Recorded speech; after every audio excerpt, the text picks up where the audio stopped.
سب سے پہلے تو گورنمنٹ کی طرف سے اس قدم کا ہم خیر مقدم کرتے ہیں. دیر آئے درست آئے. اتنی دیر گھر میں ان کو بند رکھا نہیں جانا چاہیے تھا. 2019 میں ہم میں سے کئی یا تو اپنے گھروں میں بند تھے یا گھروں سے باہر لے کے ہمیں کہیں رکھا گیا تھا.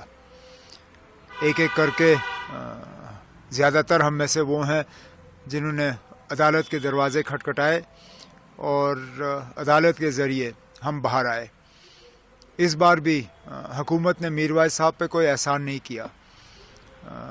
4 سال کے عرصے کے بعد جب وہ ہائی کورٹ گئے اپنی رہائی کے لیے، ہائی کورٹ نے اس چیز کا جب جائزہ لیا تو شاید حکومت مجبور ہوئی ان کو چھوڑنے پہ.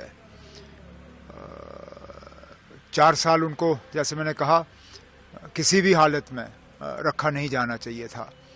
اب باہر آئے ہیں. آج شاید 212، اگر میری گنتی صحیح ہے، 212 جمعہ انہوں نے مس کیے حراست میں رہ کے. تو 212 جمعہ کے بعد آج جامع مسجد میں وہ خطبہ جو ہے وہ پیش کریں گے اور لوگوں کی نظریں ان پہ ہوں گی. چاہوں گا کہ وہ نہ صرف جامع مسجد میں بھی بلکہ باہر گھوم کے جو ان کی سوشو ریلیجس رسپانسبلٹیز ہیں وہ پوری طرح سے اب شروع کریں. کئی سارے ایسے مدعے ہیں جن میں مجھے لگتا ہے ان کا ایک بہت بڑا رول بنتا ہے.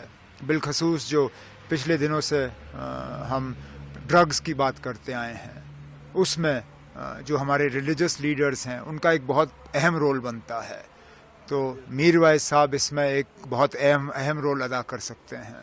جو سوشل پرابلمز دیکھنے کو مل رہی ہیں اس میں بھی ان کا رول کم نہیں ہے. تو اب 4 سال کے بعد باہر آئے ہیں، ظاہر سی بات ہے تھوڑا وقت تو لگے گا ہی، لیکن ہم امید کر رہے ہیں کہ اس میں وہ اپنا رول جو ہے وہ جلد سے جلد شروع کریں گے. اس طرح کے اور کس طرح کے پازیٹیو سٹیپس